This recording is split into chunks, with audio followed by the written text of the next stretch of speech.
Para saber la verdad de la milanesa, Gacetillas Argentinas. www.gacetillasargentinas.info.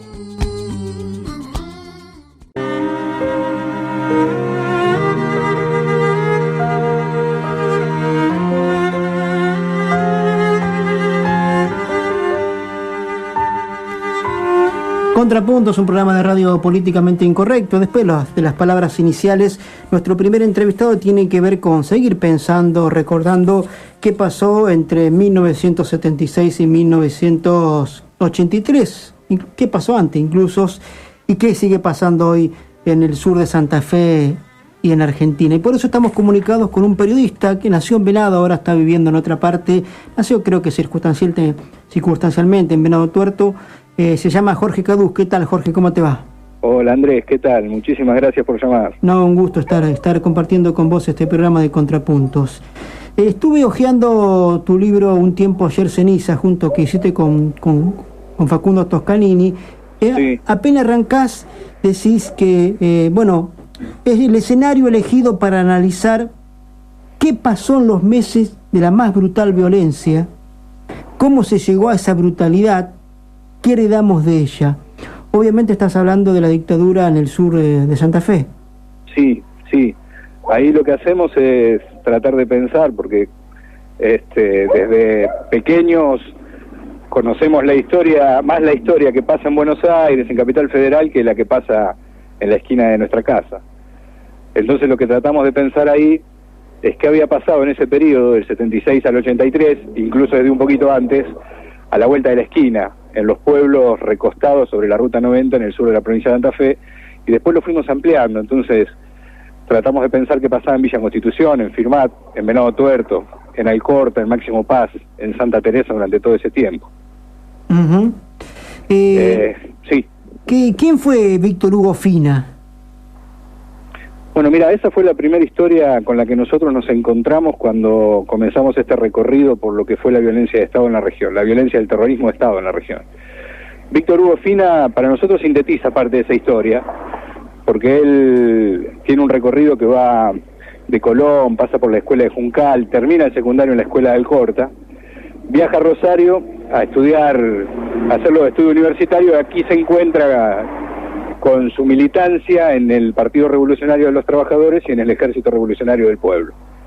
En agosto del 76, en un procedimiento, como se los denominaba en ese momento, de fuerzas conjuntas, lo asesinan en su casa, secuestran a su compañera, Isabel Ángela Carlucci, en la fábrica donde ella trabajaba.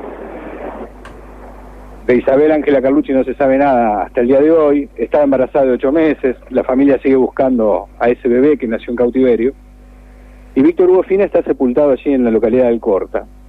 Esa fue la primera historia que nosotros conocimos de lo que fue el terrorismo de Estado en la región, y a partir de ahí empezamos a contar estas historias, a buscarlas, porque entendimos que Alcorta no había sido una isla durante el terrorismo de Estado, que Máximo Paz no había sido una isla, que El Hortondo no había sido una isla, y que por supuesto ciudades más grandes como Venado Tuerto, Firmat y Villa Constitución tampoco. Uh-huh. Y el terrorismo de Estado había llegado con toda la brutalidad que representó en las grandes ciudades, también en las localidades pequeñas.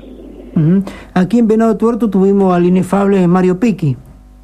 Claro, Mario Picchi, que llegó a Venado Tuerto en el 78, que fue el obispo de la diócesis de Venado Tuerto hasta que fue condenado en un juicio por otras cuestiones, no por el tema de los delitos de lesa humanidad. Pero Mario Picchi llega a Venado Tuerto después de ser el secretario privado de Monseñor Plaza en La Plata, nada más y nada menos, uno de los centros fuertes de la represión en esos años, y ahí era el encargado de recibir a los familiares de los desaparecidos que le iban a pedir algún tipo de asistencia espiritual a Plaza.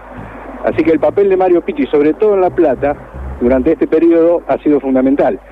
Está incluso en varias de las causas judiciales que se están tramitando hoy en día, sobre todo en la ciudad de La Plata, aparece el nombre de Mario Picchi como el primero en ser el encargado de recibir a los familiares desaparecidos. Uh-huh. ¿Y quién le regaló el auto a Mario Picchi con el que andaba acá en Venado Tuerto? Esa es una historia muy linda, nosotros la contamos en el libro, muy linda, digo, porque es sintomática de la relación que estableció parte de la jerarquía eclesiástica con los dictadores de turno. El general Ibérico Saint-Jean, que es uno de los más carniceros representantes del terrorismo de Estado. Ujú. En ese auto llega Mario Picchi allí a Venado Tuerto cuando lo nombran como obispo de la diócesis, ¿no? Ujú.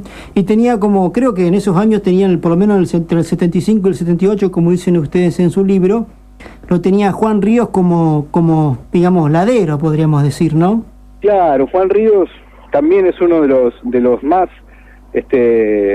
fuertes símbolos de la ligazón que había entre los sectores de la Iglesia y el terrorismo de Estado, porque Ríos fue nada más y nada menos que el encargado en Máximo Paz de desarticular varios movimientos sociales que se habían gestado allí en esa localidad. Él pasa a ser párroco de la localidad de Máximo Paz también en la primavera del 78, y bueno, y fue uno de los discípulos de Mario Picchi, ¿no? Ríos, que hoy está en Villa Constitución, a cargo nada más y nada menos que de varias escuelas católicas, ¿no? Ajá, no conocía ese dato. Sí, incluso hay una cosa muy interesante. Vos sabés que en Villa Constitución, el 20 de marzo del 75, un año antes de la instauración de la dictadura, del golpe militar, se da lo que se conoce como la invasión a Villa Constitución. En esa invasión, fuerzas conjuntas, más comandos civiles, conocidos como la AAA, secuestran y desaparecen a varios de los militantes sindicales más importantes de Villa Constitución.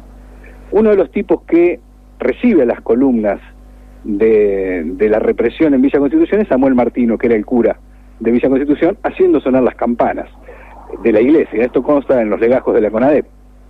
Uh-huh. Juan Ríos hoy vive en el mismo lugar donde vivía Samuel Martino, y fue recibido por el propio Samuel Martino, que murió hace un par de años. Fue recibido cuando llegó a Villa Constitución como su heredero. Así que la historia cierra completa en cuanto a estos personeros de la dictadura. ¿Pudiste hablar con Juan Ríos o algún tipo de esos personajes de esta historia trágica? Mirá, nosotros pudimos hablar una vez con quien fue interventor de la comuna del Corta, un suboficial principal de Marina, Bruso, que murió hace un año atrás, y el único argumento que nos dio es que él estaba muy viejo para conversar de estos temas y que no había que revolver tanto el pasado. Facundo Toscanini sí pudo entrevistar a Juan Ríos, y Juan Ríos lo que le dijo es que en esos años él era el dedo de Dios en la localidad de Máximo Paz, y que había que terminar con una violencia que no era evangélica. Esto se lo dice Juan Ríos a Facundo Toscanini en una entrevista que le pudo hacer, que está también está reflejada en el libro. Ajá. Sí. Me estabas comentando por vía mail cuando acordábamos esta entrevista que estás le están entrando a los desaparecidos aquí en Venado Tuerto y los pueblitos de la zona. Sí, vos sabés que empezamos a tratar de rearmar lo que fue la represión en Rosario en agosto del 76. Ahí se da una represión muy fuerte contra el Ejército Revolucionario del Pueblo y el Partido Revolucionario de los Trabajadores, que desaparece casi a 60 militantes, desaparece y asesina casi 60 militantes de esas agrupaciones. Y en esas historias que empezamos a rearmar nos encontramos con nombres conocidos por su militancia en Venado Tuerto, porque nacieron en Venado Tuerto, como el de Ricardo Klossman, como el de Ricardo Machado, María Laura González, que hace poquito falleció el papá ahí en Venado, Alejandro Pastorini, Jorge Novillo, Jorge Barrantes. Y es una historia que a nosotros nos parece que, lamentablemente, repite lo que pasó con Ángel Tacuarita Brandaza en noviembre del 72. Vos sabés que la historia de Tacuarita Brandaza abre la investigación de la CONADEP. Sí. Tacuarita Brandaza, militante de Venado Tuerto, que secuestraba en Rosario y que hasta el día de hoy continúa desaparecido. Esa historia se repite lamentablemente en otros nombres, como los del Vasco Itaurralde, como los de Klossman, Machado, que te contaba, porque ellos son secuestrados o asesinados tanto aquí en Buenos Aires como en Campana o aquí en la ciudad de Rosario, ¿no?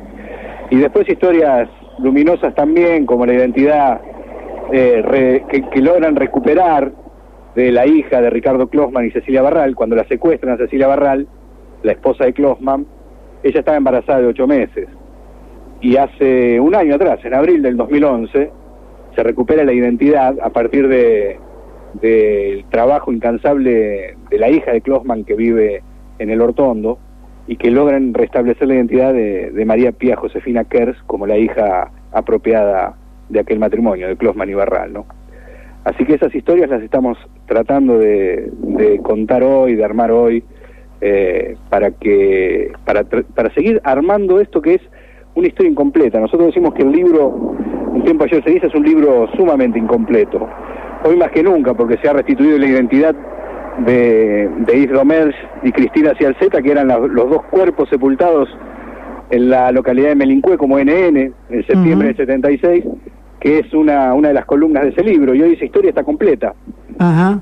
El próximo lunes, cuando se lea la sentencia de la causa Díaz Besone, ahí estará como prueba fundamental esa historia, la de Cristina Cialzeta, porque esa identidad recuperada, esos huesos encontrados en el cementerio de Melincué, que nosotros reflejamos en el libro, esos huesos encontrados se sumaron como prueba en esta causa, y ha sido fundamental también a la hora de determinar la condena que seguramente va a tener Díaz Besone.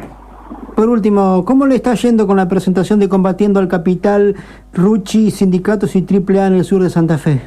Bueno, mirá, ese libro es del 2009 y también es un libro incompleto.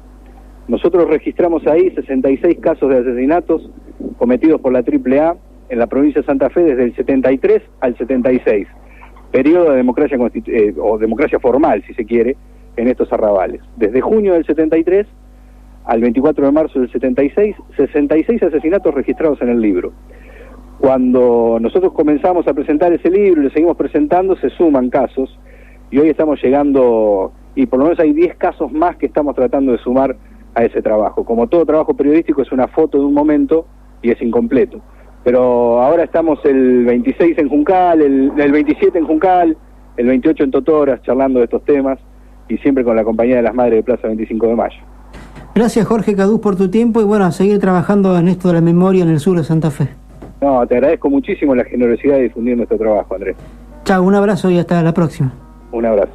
El periodista veradense que hoy vive en Alcorta, Jorge Cadús, que juntos a Facundo Tostanini hizo Un tiempo ayer cenizas, y después hizo Combatiendo al Capital, como le contaba, Rucci, Sindicatos y AAA en el sur santafesino. Espero que le haya interesado.